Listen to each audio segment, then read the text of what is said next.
Hello, so this is my project on a wonderful woman named Rita. Now, you may be wondering, is it, Rita Hayworth? And the answer is no, it's not Rita Hayworth. Well, another famous woman is apparently Rita Ora. I guess she's a famous pop star, but we're not talking about her either. We're actually talking about Rita Dove. She was a poet, an author, and an activist. She actually still is. She's still living, thankfully. So Rita was actually born on August 28th, 1952 in Akron, Ohio. Her parents encouraged her, even as a child, to take academics very seriously, as well as pursue a large variety of topics. And we see that appearing a lot throughout her work as an adult, as well as just her life in general.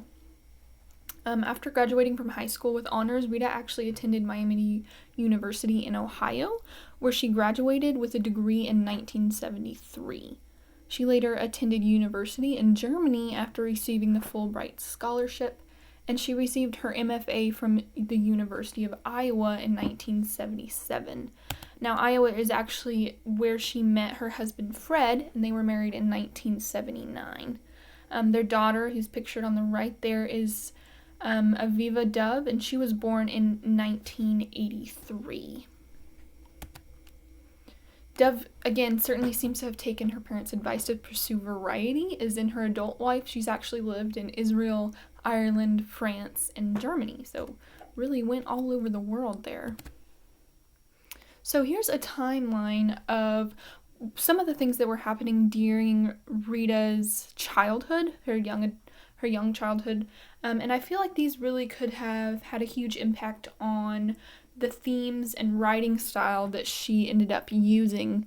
So in 1952, the year that Rita Dove was born, the Korean War was actually in progress. It would end in 1953, and so this was kind of right in the middle of the Korean War at the time. In 1954, when Rita was actually 2 years old, segregated schools were declared unconstitutional. But of course, there was still a lot of racism, even though segregation was no longer considered constitutional. That did not change people's minds about it very often. In 1960 was the start of the Civil Rights Movement. In 1963, Martin Luther King Jr. gives his most famous speech, "I Have a Dream." And also in that same year, JFK is assassinated. In 1965 is the start of the Vietnam War. In 1968, unfortunately, Martin Luther King Jr. is assassinated. Again, this is due to heavy racism and because of the things that he stood up for. In 1969 was the U.S. moon landing. In 1973, the Vietnam War ends, and also abortion is legalized after the Roe versus Wade lawsuit. So let's talk about her writing style and her themes. Rita often liked to focus on historical events. Her poems are primarily in free verse, and she really likes to emphasize African Americans throughout history. She focuses a lot on different forms of pleasure. For example, one of the poems that we'll be looking at today is about diving into books, which is, of course, a form of pleasure in entertainment. She also does focus quite a bit on sexual pleasure, actually. We're not going to talk too much about that today, but that's definitely something that she did focus on. She also really focuses on family. Her most famous poem is based off of her two grandparents. She really likes to emphasize language and travel, as well as disparity and kind of like darkness throughout some of her poems. And then another theme that's really, really common in her writing is childhood and adolescence and kind of coming to age and discovering oneself and discovering the world a little bit. So out of our textbook is a quote about Rita that says, "An ability to enter into different points of view in a single poem is characteristic of Dove's interest, disinterested imagination. Her method is to avoid commentary, to let the imagined person or object, the suggestive detail, speak for itself. And we certainly see that very commonly throughout Rita's writing. She has a huge talent for kind of going into a different viewpoint than what someone would be used to, but also a different viewpoint from what she's used to. Her poem called Parsley is really, there's no way for her to understand either viewpoint. However, she shows those viewpoints beautifully in the poem and kind of dives into a perspective that would not be ventured into normally. So that's a really interesting skill and talent that she has, is kind of getting that different outside perspective, even if that would be something that she disagrees with. Alrighty, so her published works. Dove is actually currently has 10 poetry collections released. She has been publishing her poetry collection since 1980. So we have The Yellow House on the Corner, we have Museum in 1983, we have Thomas and Beulah, which was actually her most famous piece and won her the Pulitzer Prize for Poetry in 1987. Grace Notes was released in 1989, Selected Poems, Pantheon and Vintage, 1993, Mother Love in 1995, On the Bus with Rosa Parks, 1999, American Smooth, 2004, Sonata Melodica in 2009, and Collected Poems of 1974 through 2004 was released in 2016. Now, on top of poetry collections, Dove has also written a collection of essays. She's written a novel, a drama, and a short story collection. So poetry is definitely not her only strong suit, but I do feel it's what she's focused on most throughout her life and what has really gotten her the most awards and honorary doctorates and such as that. And speaking of which, on top of the Pulitzer Prize she received in 1987, Rita has also won the 2009 Fulbright Lifetime Achievement Award. She's won the 1996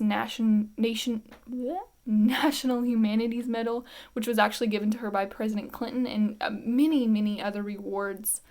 Rita received 28, you heard that correctly, honorary doctorates from places such as Harvard, Duke, Columbia, Yale, and Brown among them.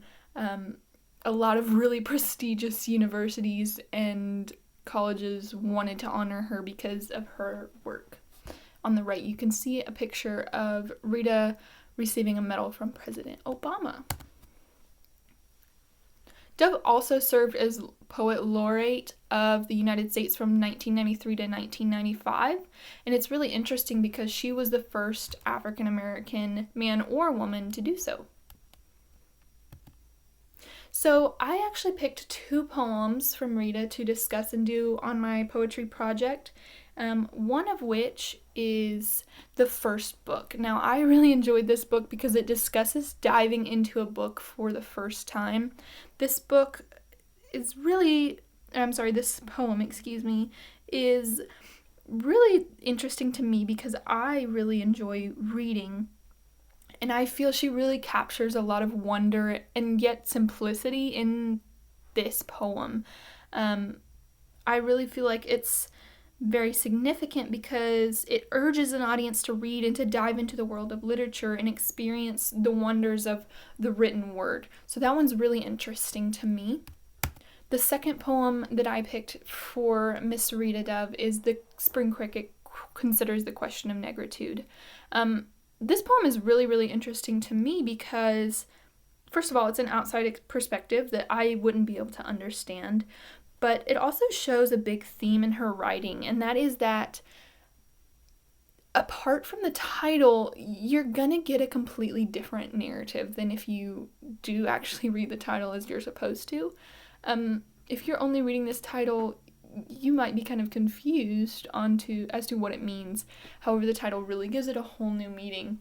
And this was really interesting because this title and this poem in general is referring to a cricket, but it's a symbolism for the oppression of the Black minority in America. And so I thought that was really, really interesting, and it's hugely significant as it discusses the topic of racial discrimination and inequality. And again, this was written in a time where when Rita was a young girl, she was facing a lot of racism, but also even in the 1980s when this was published, she was still facing a lot of racism. There's racism in our world today, so of course she would have been facing that 30 years ago. It's really amazing to me how Dove represents the problems of culture and society by focusing on the perspective of a single insect. So that's one reason I really enjoyed this poem as well. Alrighty, so these are the resources that I used. Feel free to look up. Her life is really interesting, and so unfortunately I couldn't get it all into this 10-minute presentation, but these are definitely linked in case you would like to enter more about her life. So that's it. Thank you so much, and yeah.